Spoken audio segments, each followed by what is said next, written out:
What's up, everybody?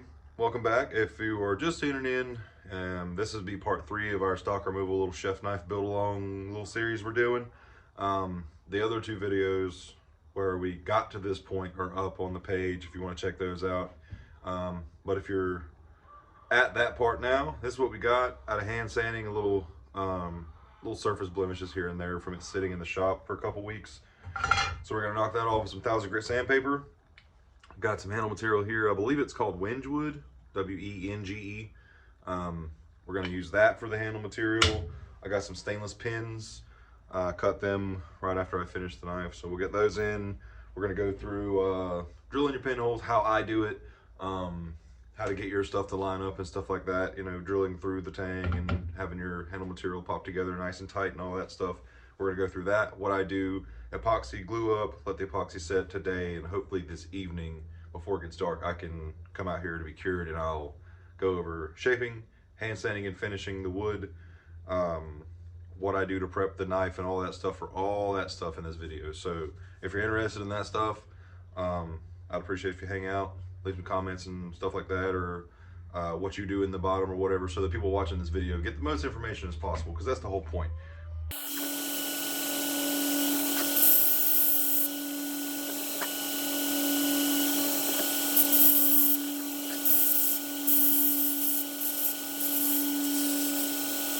Okay, over here at the dark and dusty side of the shop, which is the whole shop, I've got my scales laid out how I want them. I really like the way the pattern and the book match scales kind of shows on the front. I'm hoping I can get that along the spine and on my bevels. So what we're going to do, how I do this is, I've got 3/16 bit, 3/16 pin stock that I've cleaned off with a Scotch-Brite, and you see me chamfer the ends of it so they'll go in easier or whatever, just for a little bit of clearance. You don't want too much. You don't want your pins to have a gap in your wood because it doesn't look at all good. And then make sure we got clearance all the way around. I'm gonna pop my first hole. I'm gonna pop my first hole in here, and then I'm gonna put a pin in it. Go to the next hole, pop the next hole, put a pin in it, and then we'll show you what I do from there.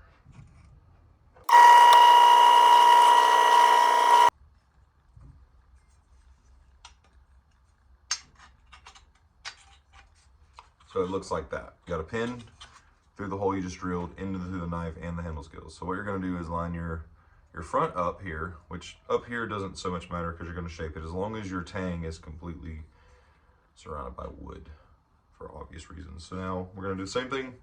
Get it up here, get it lined up, pop a hole through it.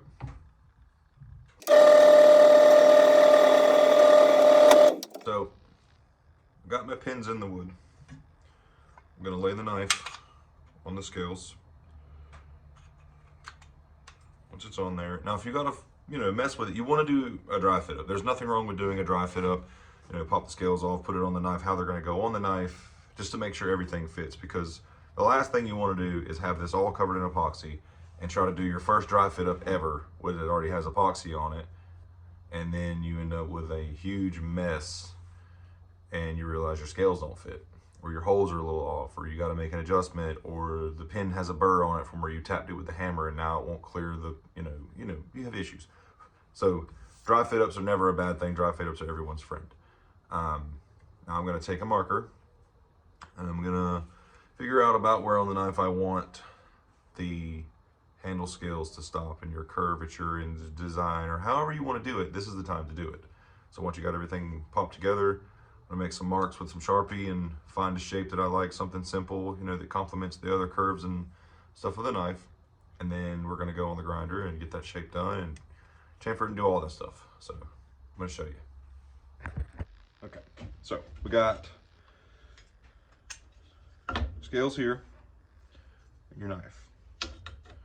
So you want to lay your knife out and figure out about where you want your handle to be, So I'm thinking about up here, so maybe just kind of bring it around to a natural soft curve, something like that.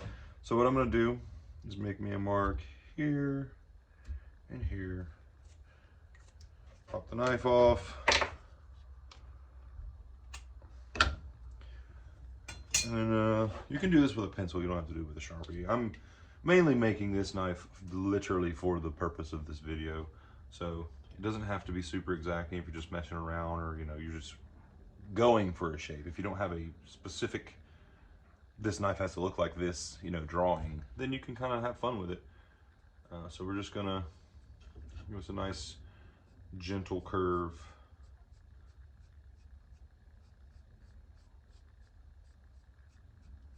All right, so now with your pins still in both pieces of wood, you get you a fresh belt of your choice, or clamp it in the vise and do it with a rasp, however you want.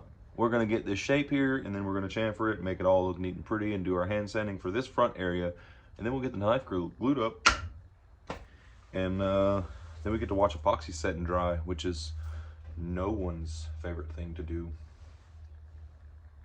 Also, when doing wood, especially your handle material that you need to look nice and neat, I always use fresh belts on wood.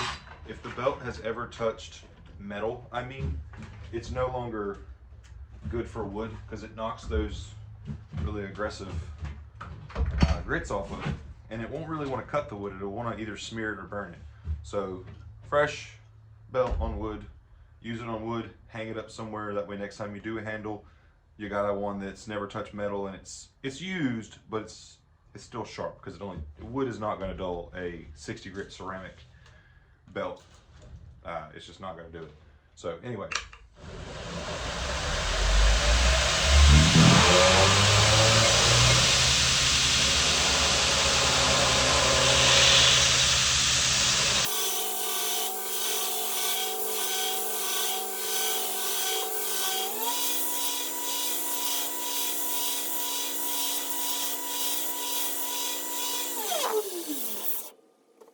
Okay, so we're off the grinder.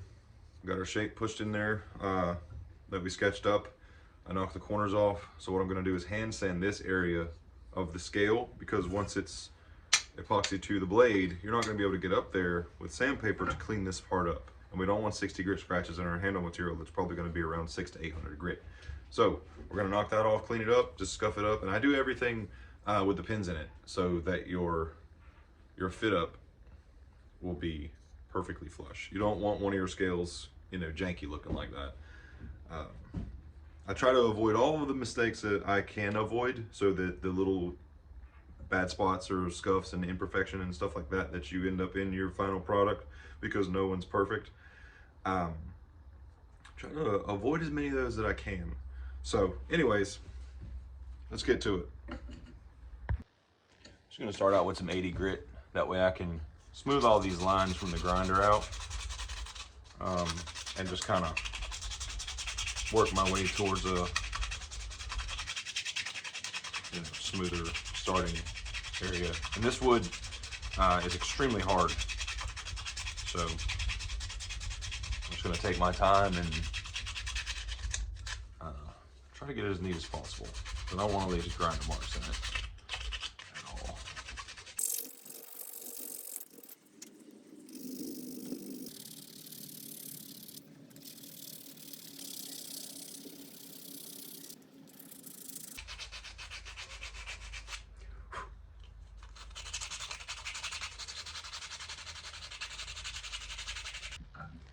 Yeah, just a thought. The 120, it's a brand new belt, like never, just fresh out of the box.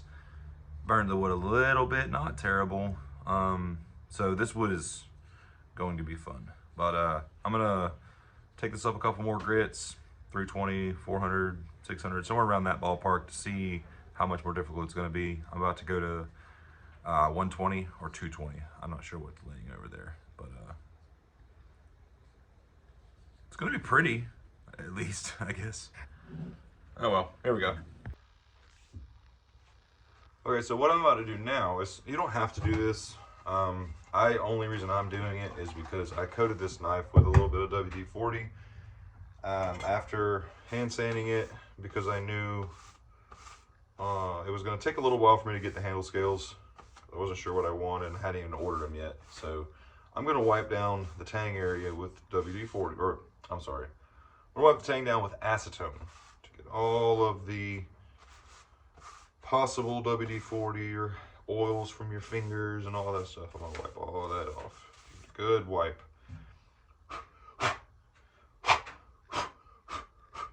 Okay, so now got a little area for epoxy to go. You can drill holes, do whatever you want to do. I do little divots on my small wheel to give it a pocket. I got my handle scales ready, but I'm going to do one last dry fit up just to make sure everything goes good, and then we'll pop this thing together with some epoxy. But basically, it's going to look pretty cool.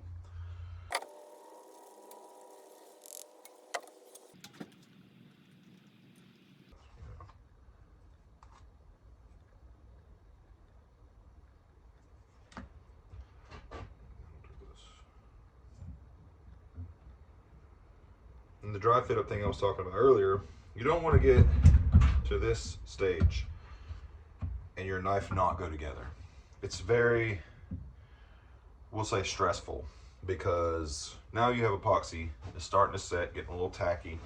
Your handle material and your knife are both now covered in epoxy, and they won't go together. So you don't want to do that, guys. So do dry fit ups. It's not going to hurt you to take the extra 2-3 minutes. If you're trying to rush through knife making, your project is definitely going to look rushed. Take your time, do it the right way. You know, it's just not something that you don't get a good result if you're trying to cut corners the entire time. You know, do it the right way, or, you know, don't complain when you have to do it 6 more times. Anyways, we got it clamped up. I got it pushed with my fingers flush. Don't ever do that with clamps, because if you put clamp pressure and one of your pins is catching and your handle material is wanting to scoot, you will snap it, and it's not a good day. It's a terrible day. So I always clamp it down on my fingers until I get, you know, a pretty good squeeze out all the way around the knife. And I'll go in with clamps, do one in the middle. I work my way to the outside. It's just how I do it. I feel like it's evener, more even like that. Evener. We'll go with evener. I put on a bunch of clamps every corner, especially stuff that's very far away. Like if you have a, like the back of the tang of this knife goes out pretty far, it sticks out. I'm gonna get a clamp over that specific area. You just don't want gaps, so just clamp it all on there. You know, a little bit snugger than finger tight. Snugger, snug, more snug. We're making stuff up today. It's early, it's cold. So, I like to do my clamps up here also on the front of the handle scales. I like to do my clamps to where I can get to the front, and I'll show you why here in a second. You want to wipe all that epoxy out of there, because you're not going to be able to get in there, clean it all up later. Like I said, we hand sanded it. Same thing goes with the epoxy. This squeeze out up here in the front, you want to wipe that stuff off. No big deal. I have gotten away from using acetone to do that also. I'll just take a nice clean rag, fold it to a corner, and just wipe it, you know, because if you wipe acetone through there, the acetone that runs down the blade will pretty much neutralize and destroy all of the epoxy that you just worked so hard to mix up and get in there neatly and evenly and all that stuff. It's gone. So you don't want to do that. Just a good once or twice over with a clean rag. You can get it out of there. It's nothing crazy. It's not super impossible to do. You just got to take your time and do it the correct way, I guess. Do it whatever works. There really is no correct way. I say that. Everyone has a way that works. Everyone's way that works is different depending on what tools you have, or your experience level, or, you know, stuff like that. So whatever works for you, whatever gives you the best end result, is the right way. If you're doing it different from someone else and they say that's not how you do that, but your end result looks better than their end result, take your own advice and do what you were doing. You know, if it works, hey, that's the right way to do it to me. So Anyways, I'm gonna stop rambling. I'm gonna let this sit up and cure. Okay, so it's the next afternoon. I didn't want to rush it, so I gave it about 24 hours to cure. So it's good and hard epoxy. You don't have that sticky stuff in your belt. No sense to rush it if you got the time. Bust these clamps off.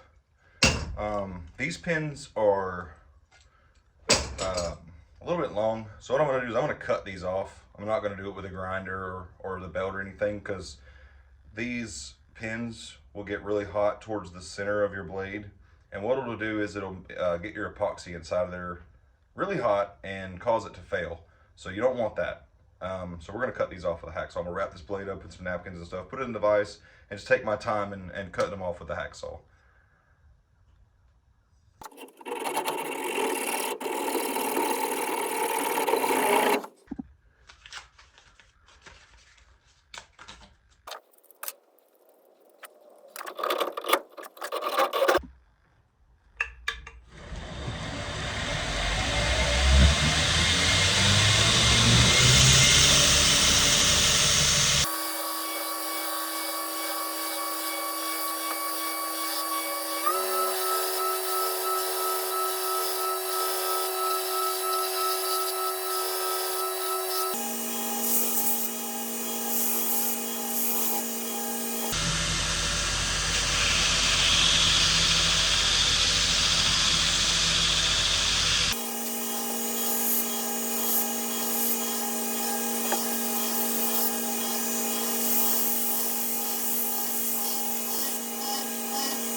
Alright guys, I think we're gonna call it there for today. I mean, hand sanding is hand sanding. You're gonna go, I started at 80 grit just to knock off the hard edges and stuff, and then I went to, I believe, 120, because this wood is awful on the grinder, but hand sanding, it cleans up great. So I did a little bit of a facet in there. Nothing crazy, nothing ridiculous. It's just comfortable in the hand. It's something other than just a round grip. But like I said, I took that 80 grit and knocked off all the ridges and stuff, especially back here, so that you don't have these hard edges that are rubbing into your hand. It's actually really comfortable. It's a very simple facet. But yeah, I'm gonna oil it and stuff like that or whatever, but I'm gonna call it there on that one. Nice little stock removal, simple chef knife build. Thanks, guys.